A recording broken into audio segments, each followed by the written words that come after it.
Bom dia! Começa agora o Cinepress Entrevista. Os nossos convidados de hoje são o deputado estadual Bruno Covas, recém-eleito deputado federal por São Paulo para a próxima legislatura, e o vereador da cidade de São Paulo, Mário Covas Neto. Bom dia, deputado. Bom dia. Bom dia, vereador. Bom dia. Deputado, gostaria de começar essa entrevista de hoje pedindo para você se apresentar, falar um pouco da sua trajetória política, contar um pouco sobre o seu trabalho enquanto secretário de Meio Ambiente em São Paulo. Bom, queria antes de mais nada agradecer a oportunidade de poder estar aqui com vocês, parabenizar o Cinepress por essa iniciativa, aproximar os trabalhadores da classe política, enfim, nós estamos lá, agora estaremos, por exemplo, em Brasília, tentando traduzir os anseios, as vontades, as necessidades em política pública, em recurso federal, enfim. Então, é importante a gente poder estar aproveitando esse momento de sempre prestar contas, inclusive levar daqui ideias, sugestões para poder traduzir isso em iniciativas de projeto de lei. Então, parabenizar e agradecer a oportunidade de poder estar aqui hoje, ao lado, inclusive, do meu tio. Primeira vez que eu faço aqui um programa, entrevista ao lado dele. Disseram que o debatedor ia ser muito difícil e realmente não é fácil debater com o tio. Mas, de qualquer forma, eu costumo dizer que não foi a cegonha que me trouxe, foi um tucano. Porque desde criança eu me lembro fazendo política, desde criança eu me lembro seguindo os passos do meu avô, que se dedicava 24 horas por dia, 7 dias por semana, à atividade política. Eu não tive um avô, o meu tio não teve pai, a minha avó não teve marido, porque a gente tinha um senador, um deputado, um prefeito, um governador que se dedicava a isso. E aí foi para poder ficar ao lado dele, para poder conviver com ele, que a gente militava, participava de campanha, enfim, se envolvia em discussões. E eu fui desde criança me interessando por isso, querendo participar, querendo se envolver. Participei do Clube dos Tucaninhos, que na época tinha para as crianças. Depois fui presidente estadual e presidente nacional da juventude do PSTB. E em 2006, a população de São Paulo me deu a oportunidade, pela primeira vez, de representá-los na Assembleia Legislativa. Foi o meu primeiro mandato de deputado estadual. Depois eu fui reeleito em 2010. O governador Geraldo Alckmin me convidou para trabalhar com ele como secretário de Estado do Meio Ambiente, cargo que exerci por 3 anos, 3 meses e 3 dias. E aí esse ano saí da secretaria para poder concorrer a um cargo de deputado federal. A população do estado de São Paulo me deu essa oportunidade. A partir de 1º de fevereiro de 2015 estaremos em Brasília exercendo o mandato de deputado federal. Maravilha.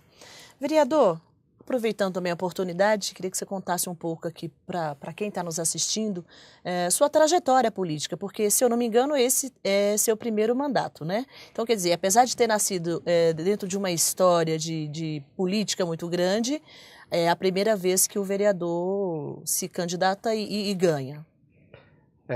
Bom, igualmente queria cumprimentar todos que estão nos ouvindo, o Genival, a Clara, que nos permitiram estar aqui com o gentil convite.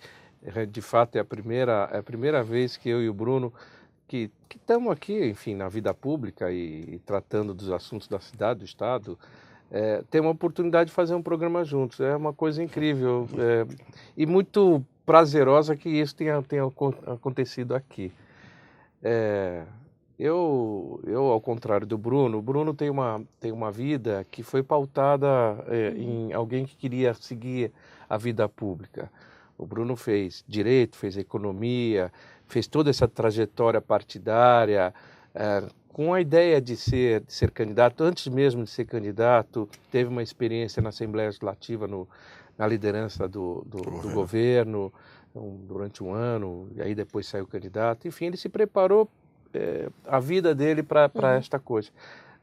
Diferentemente de mim, eu, ao contrário, tinha outros interesses. Eu corria de automóvel, tinha a ideia de... Teve um momento que eu quase me profissionalizei a respeito disso. Tive meu escritório de advocacia, onde tentei montar um grande escritório para que, enfim, ter o sucesso profissional.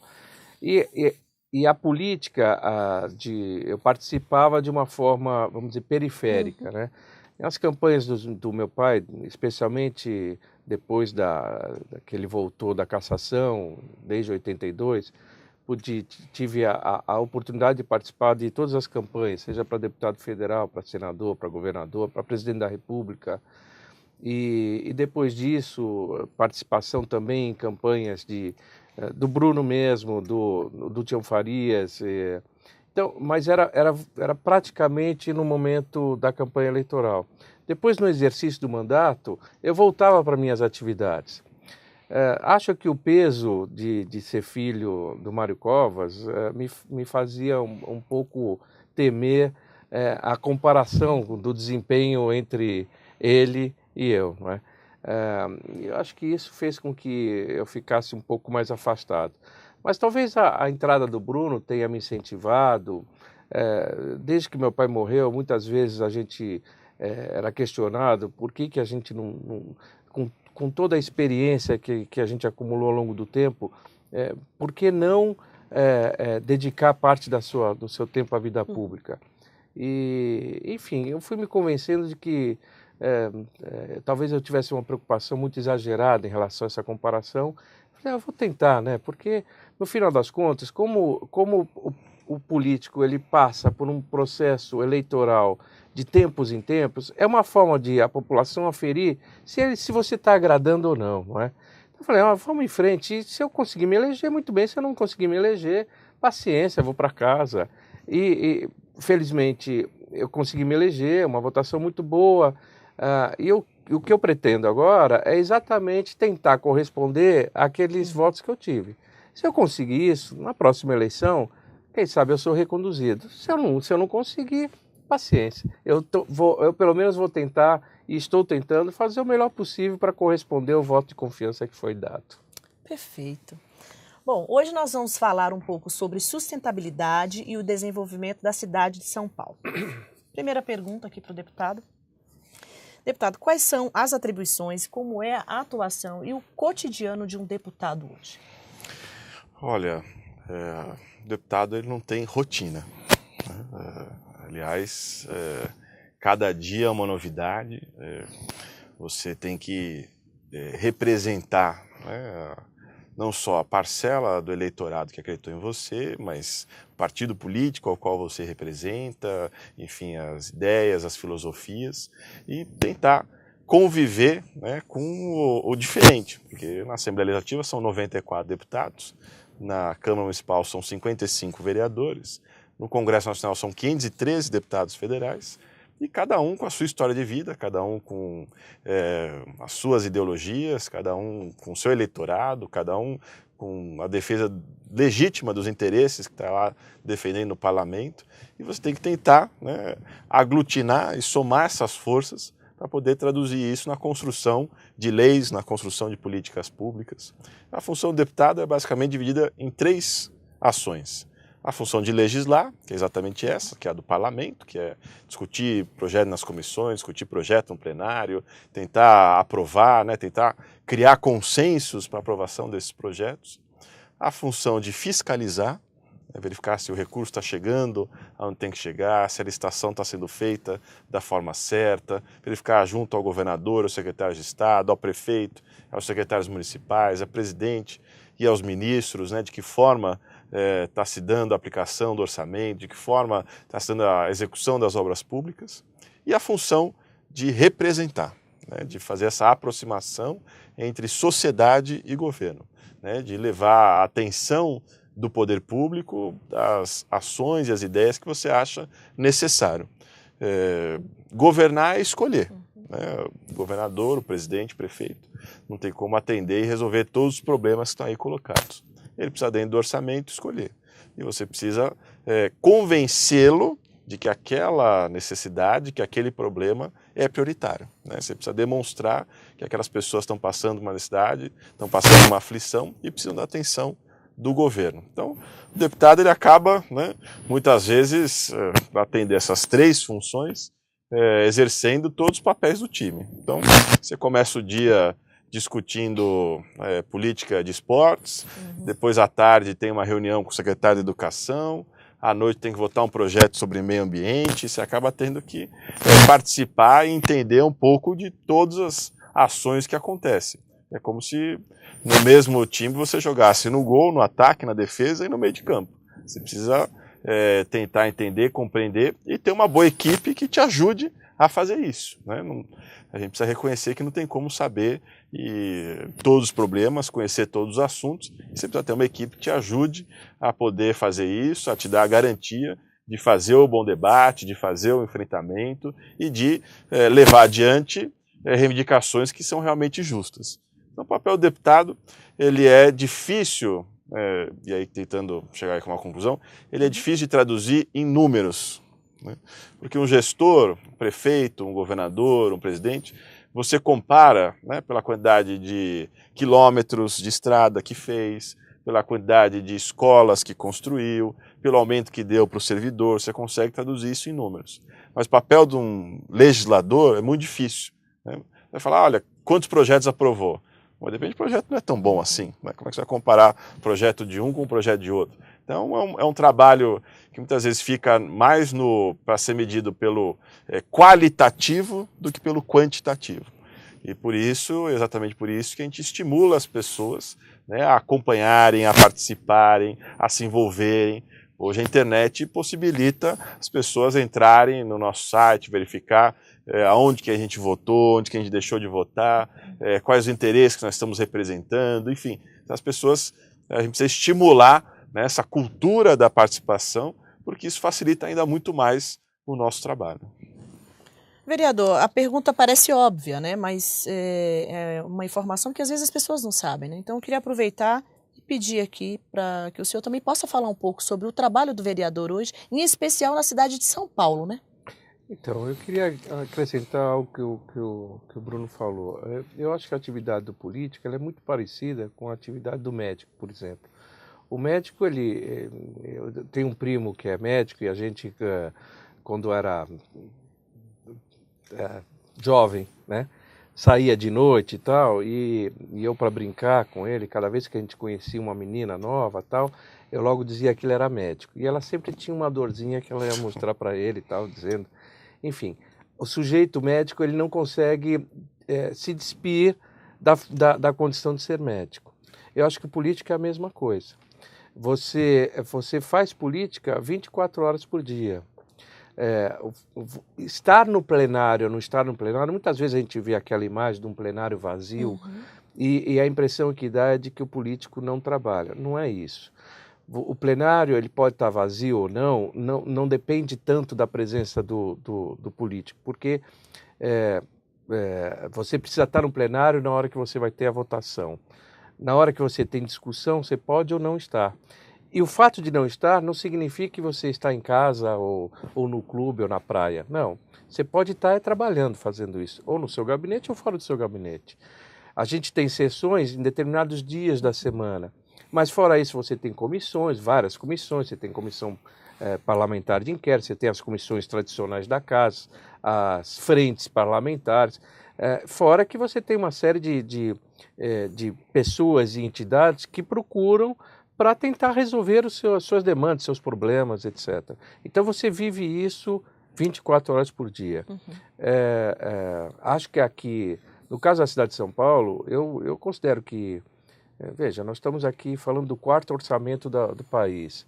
A cidade de São Paulo, ela representa, em termos nacionais, eu acho, se não representa, deveria representar as ações pioneiras do ponto de vista político e administrativo. Aqui deve ser exemplo para o resto do país.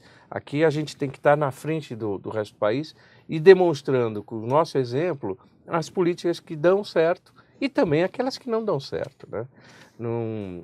É verdade que aqui em São Paulo nós hoje estamos vivendo uma situação em que é muito parecida com anos atrás, quando você tinha uma inflação muito alta na cidade ou no país, e que você via os economistas cada hora testando alguma coisa. Esse não deu certo, então vamos testar outro e tal. E aqui na cidade o prefeito tem se mostrado desta forma. Ele volta e meia, ele fica testando coisas, o que deu certo muito bem, o que não deu, ele infelizmente continua teimando como se tivesse dado certo. Então, a nossa atividade, como disse o Bruno, não só é de propor coisas, e essa proposta nem sempre, como disse ele muito bem, a avaliação sobre o resultado nem sempre era adequada. Olha, eu estou no parlamento há 2 anos, apresentei vários projetos, eu não sei quantos números, e alguns deles foram aprovados, mas nenhum deles foi sancionado pelo prefeito. E eu diria que não foi sancionado em grande parte pelo fato de eu ser da oposição. Por outro lado, ele aprovou projetos que eu contesto a validade desse projeto. Então, você comparar resultados sobre projetos aprovados ou não é talvez o melhor caminho. O critério mais adequado. Não, mas o critério adequado é o seguinte: acompanhe seu parlamentar, veja se ele está comparecendo nas coisas, como é que ele se posiciona, qual é o encaminhamento que ele dá a respeito dos temas. E aí você vai ver se ele, de fato, está mais próximo de representá-lo ou não. Numericamente, talvez a avaliação não seja a mais correta. Mas, enfim, eu tô muito fascinado com o exercício da vereança aqui na cidade. É muito prazeroso e interessante. Que bom, né? Vereador, queria que você continuasse falando um pouco aí das injustiças aí do... Não é injustiça, são as cobranças. Eu acho que é natural. Se você entrar na vida pública, você tem que estar preparado para ser cobrado. Uhum. Eu costumo dar um exemplo interessante de situações em que eu já presenciei.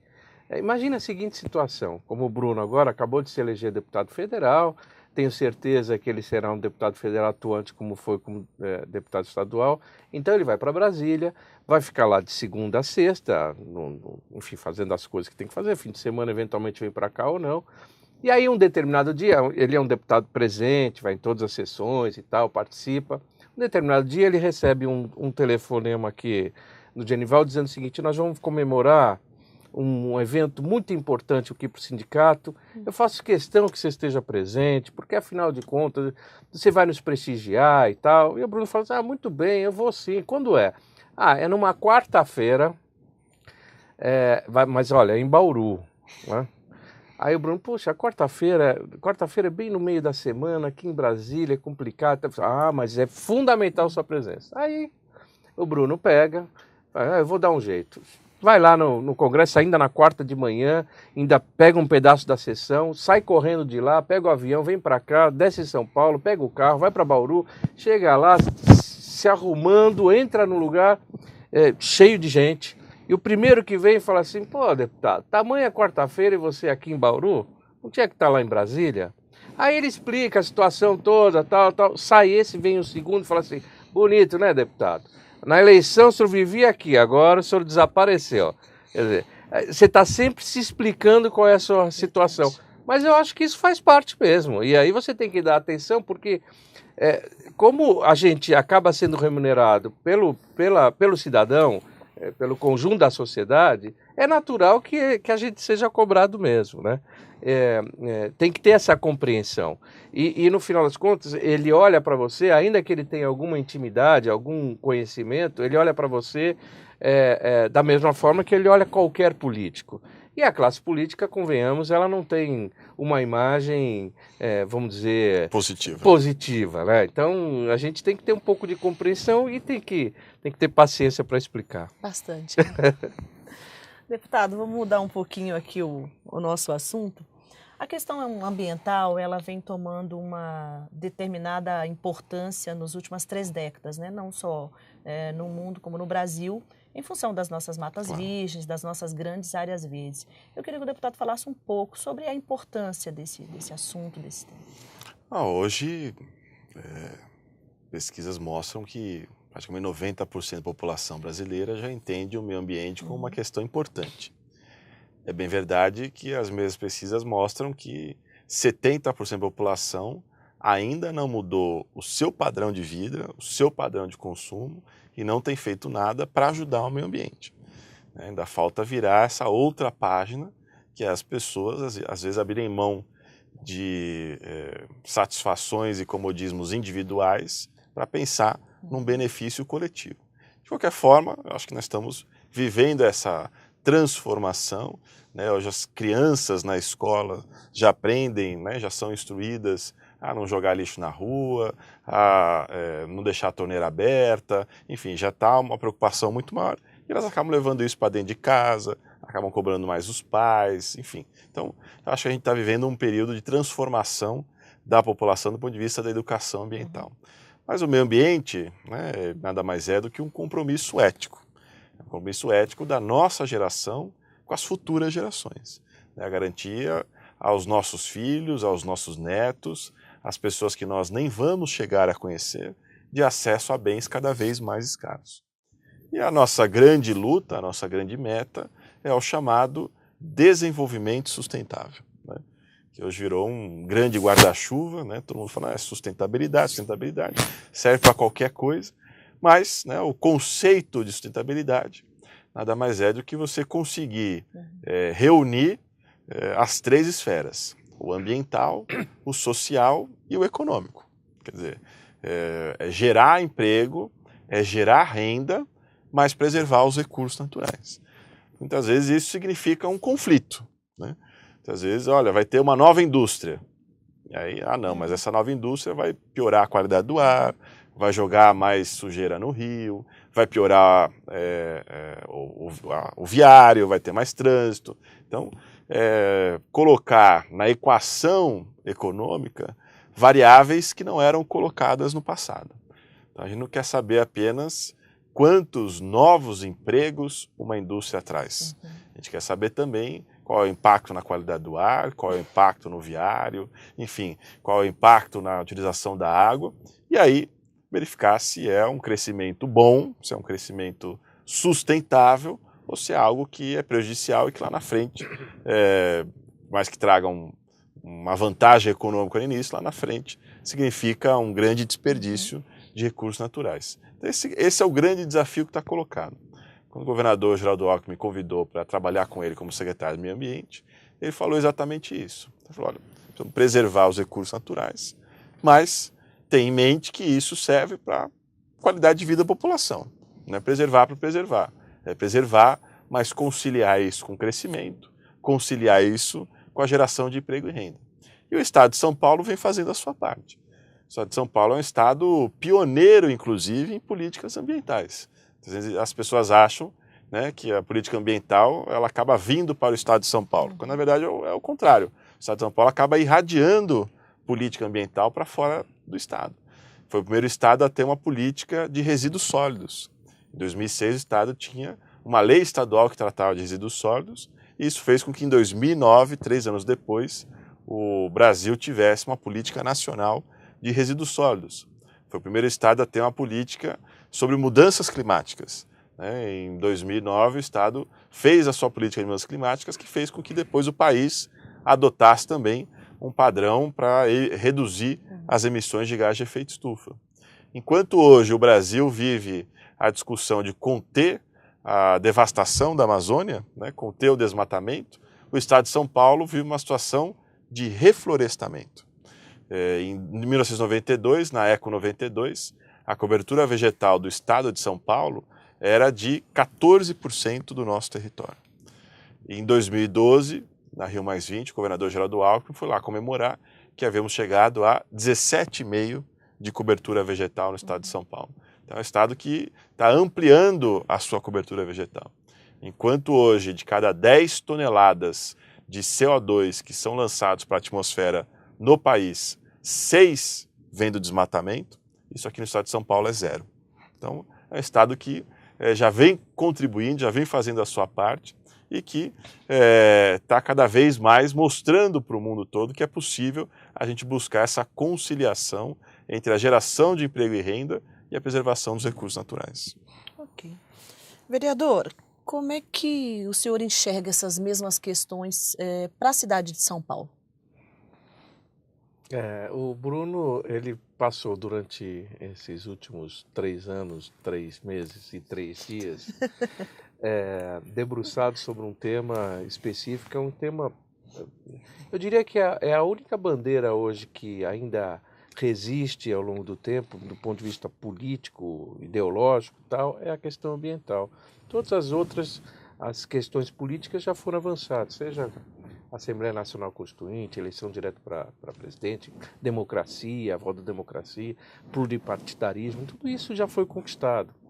A questão ambiental não, ela é uma questão, não é uma conquista, ou enfim, não é algo a ser conquistado com um prazo finito, é algo a ser permanentemente buscado. Aqui na cidade nós vivemos um drama muito sério. Nos últimos dias foi noticiado que aumentou consideravelmente a quantidade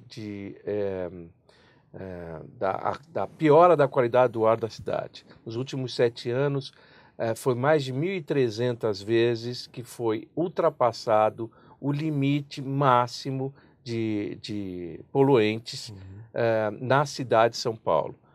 Esses índices da Organização Mundial de Saúde. A questão não é só a gente precisa contribuir também para o meio ambiente. Isso tudo que o Bruno falou está absolutamente correto. E uma das coisas que a gente contribuía na cidade e que não vem mais contribuindo é a inspeção veicular. A inspeção era feita aqui e foi feita durante um determinado período e tem pesquisas que mostram que mais de 500 pessoas deixaram de falecer em virtude de problemas decorrentes da poluição ambiental, ou a poluição atmosférica. Do ar. Como? Do ar, poluição do ar. Poluição do ar, em virtude de problemas decorrentes da poluição do ar.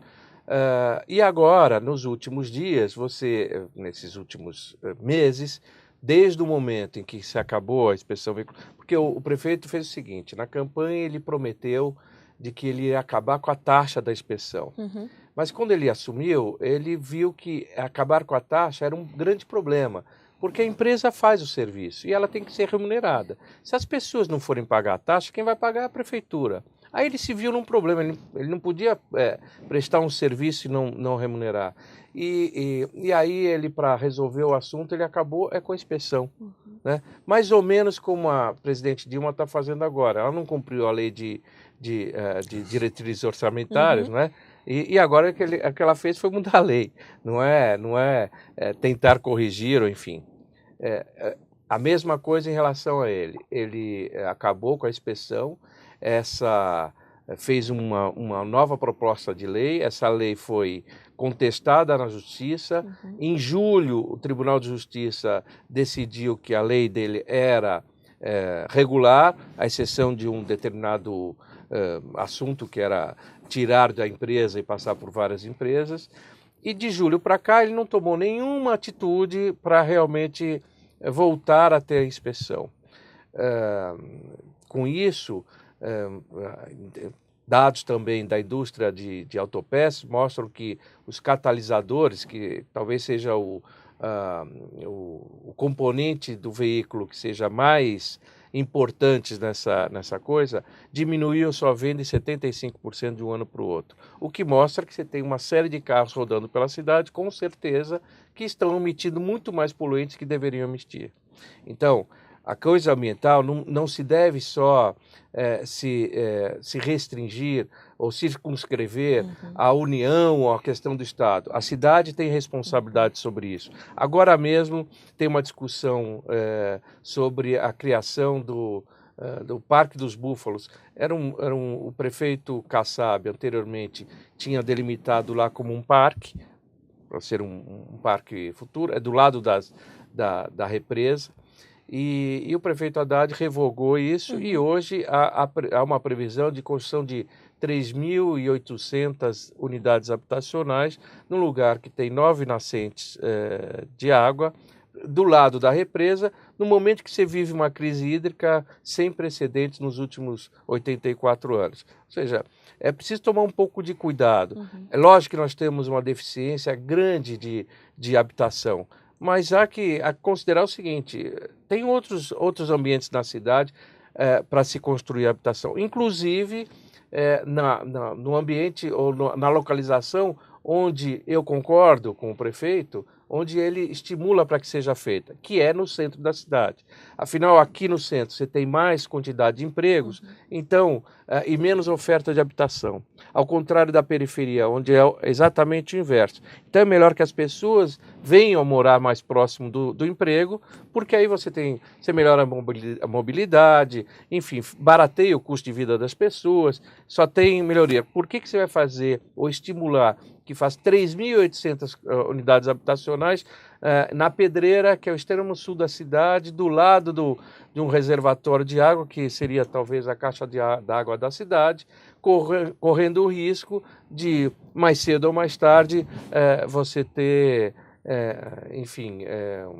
um problema mais agravado ainda que nós já vivemos em relação da crise hídrica.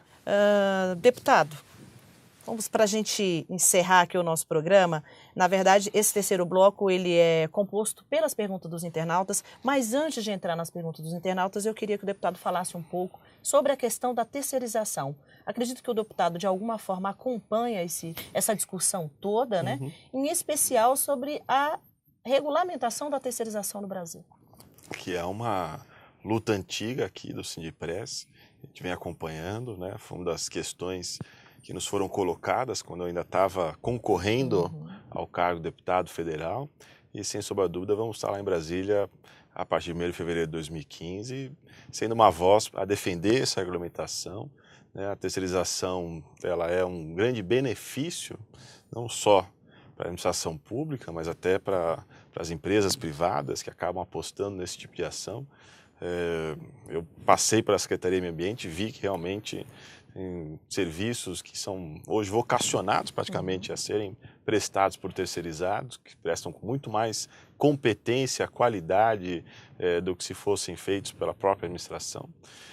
Mas é claro que isso não pode ser feito de qualquer forma e precisamos avançar nessa regulamentação para ter algo que seja benéfico ao trabalhador, que dê tranquilidade ao empreendedor, seja ele público ou privado, e que garanta à população que a gente possa apostar nesta saída, apostar nesse tipo de ação, mas com equilíbrio e com uma regra de jogo bem colocada.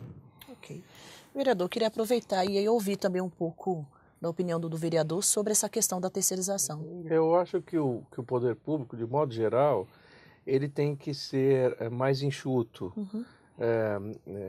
Porque a cada novo concurso, etc., que você faz, o novo ingresso de pessoas na administração pública, ela tem garantias e direitos que vão perdurar durante todo o período do seu trabalho, o que acaba engessando um pouco o poder público em relação àquele contingente de pessoas.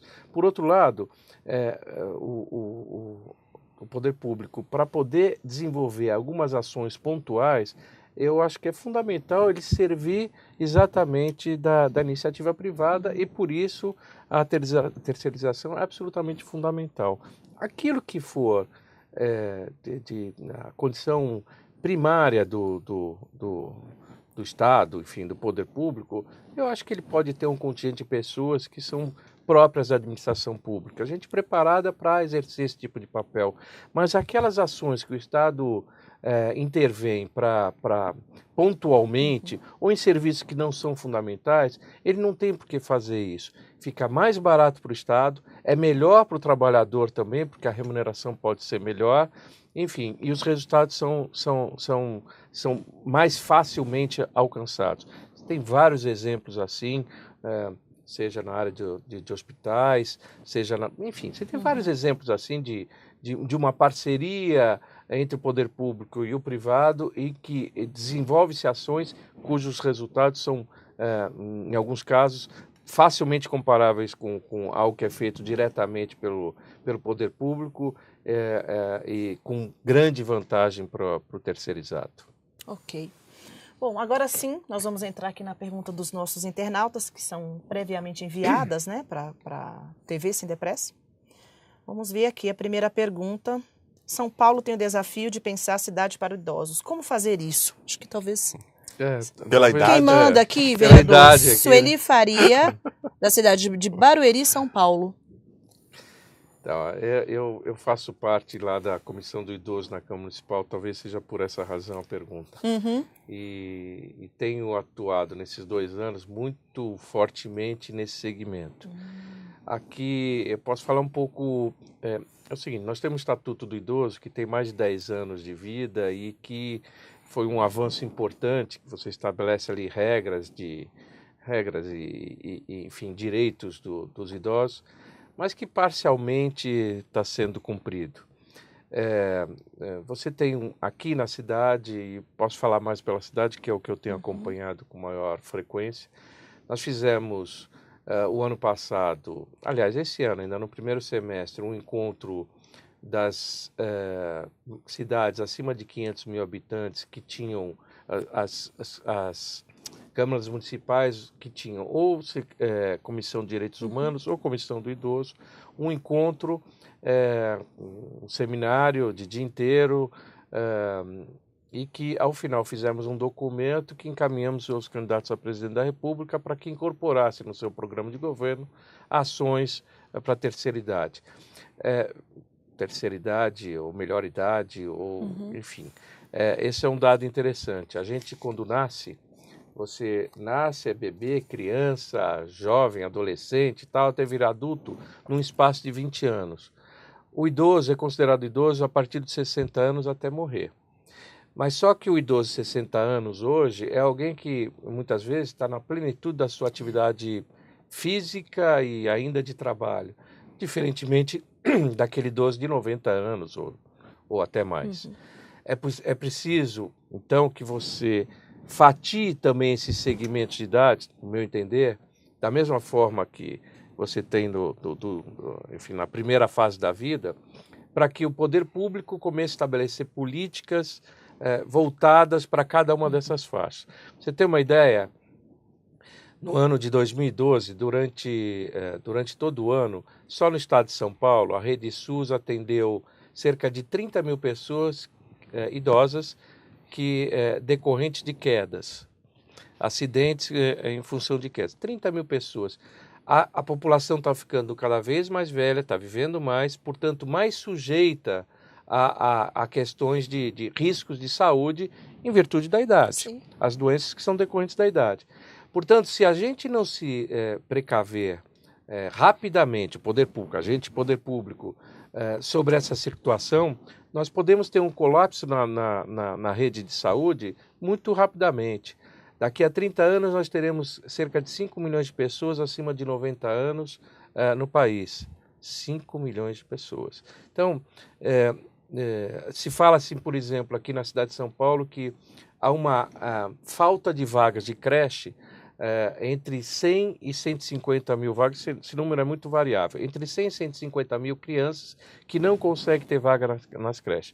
Mas não se fala, por exemplo, de uma questão muito importante, que é o idoso que é dependente de um cuidador, e esse cuidador também precisa trabalhar, e ele não tem onde deixar o seu idoso porque você não tem um centro de convivência diária do idoso, algum lugar que ele pudesse ficar durante o dia para que o seu cuidador pudesse trabalhar.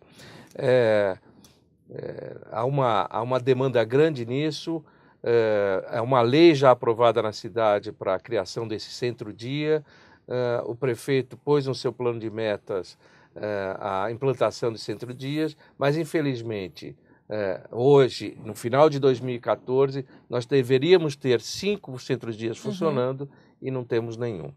Então, é preciso... há muita gente voltada para a criança, tal, focada nisso, e eu não tenho nada contra. Acho que você tem que pensar mesmo nas gerações futuras, mas a gente tem que tomar um pouquinho de cuidado com os mais idosos. Ok. Deputado, uma pergunta. Luciano Castilho, São Paulo, capital. A água, a energia e toda a natureza estão pedindo socorro e dão sinais com secas, tempestades. Como se preparar para essa realidade? Bom, essa nova realidade é consequência direta, né, do aquecimento global causado pelo aumento das emissões de gás de efeito estufa. A gente discute hoje muito mais, né, de que forma reduzir essas emissões, quando a gente deve também se preocupar com de que forma mitigar esses impactos. né, quais as ações e qual o planejamento para, dado o aquecimento global, nós estarmos preparados para essa nova realidade.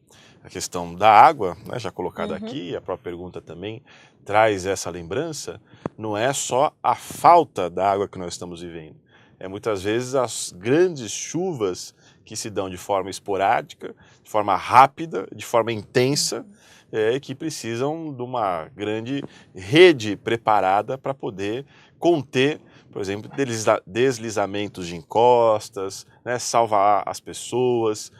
O governo do estado, por exemplo, está investindo R$ 1 bilhão na retirada de 5.500 famílias da Serra do Mar, dos chamados bairros cota do município de Cubatão. É um programa para evitar que o estado de São Paulo tenha cenas que nós vivemos há 2, 3 anos, por exemplo, no estado do Rio de Janeiro, onde uma grande chuva acabou fazendo que muitas pessoas perdessem a vida.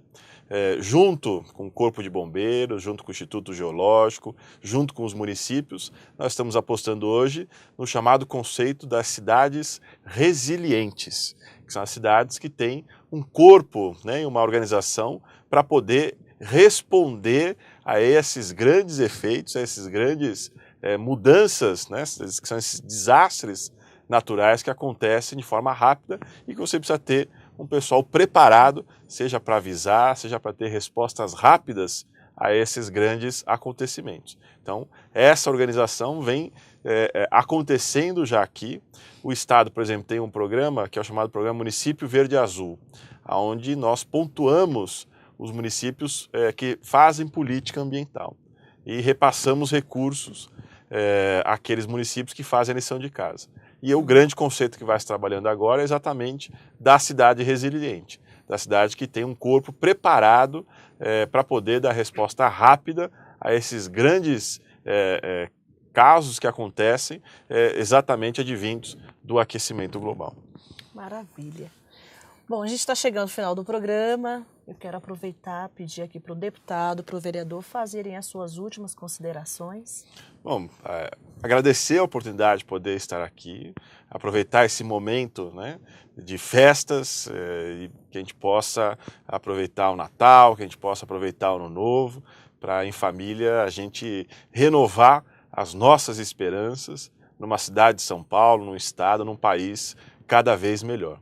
E aproveitar e deixar aqui o meu contato, né? Ainda não tenho o telefone do gabinete em Brasília, porque ainda não assumi o mandato lá, aqui, mas o meu e-mail é particular, então vai continuar independente do cargo de deputado, que é bruno@brunocovas.com.br. Que as pessoas possam entrar em contato, possam trazer sugestões, enviar sua crítica e quem sabe também mandar um elogio. Muito obrigado pela oportunidade. Muito bom. Vereador, fica à vontade.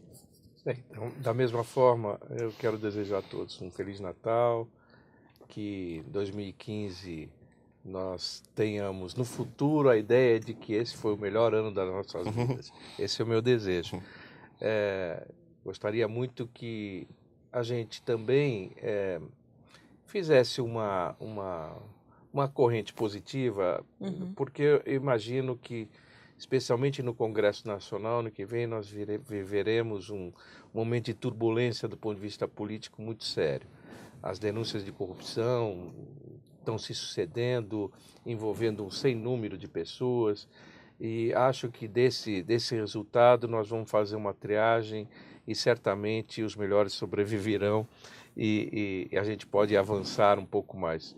Torço muito para que nesse processo todo a gente consiga fazer essa depuração. Agradeço muito o convite, da mesma forma que o Bruno. É fundamental, gente, que vocês acompanhem o mandato. Fundamental, do político que você elegeu, seja ele quem for. Se você votou em mim ou votou no Bruno, por favor, acompanhe a gente. Dê sugestões, dê palpite, dê críticas, faça o que você achar, mas para a gente é fundamental saber que nós não estamos sozinhos. Nós não somos donos da verdade. Nós não sabemos tudo a respeito de qualquer assunto. E é importante que a gente receba informação e opiniões para a gente abalizar o nosso mandato. Então, da mesma forma, eu quero me colocar à disposição.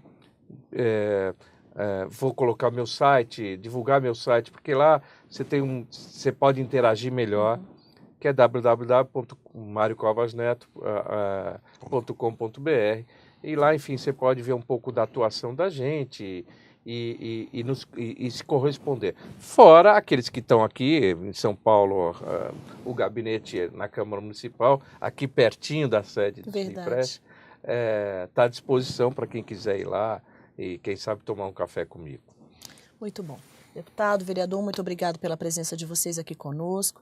Eu quero mandar um grande abraço para todos que nos assistiram, especialmente aos que enviaram suas perguntas. Um grande abraço também e até o próximo programa.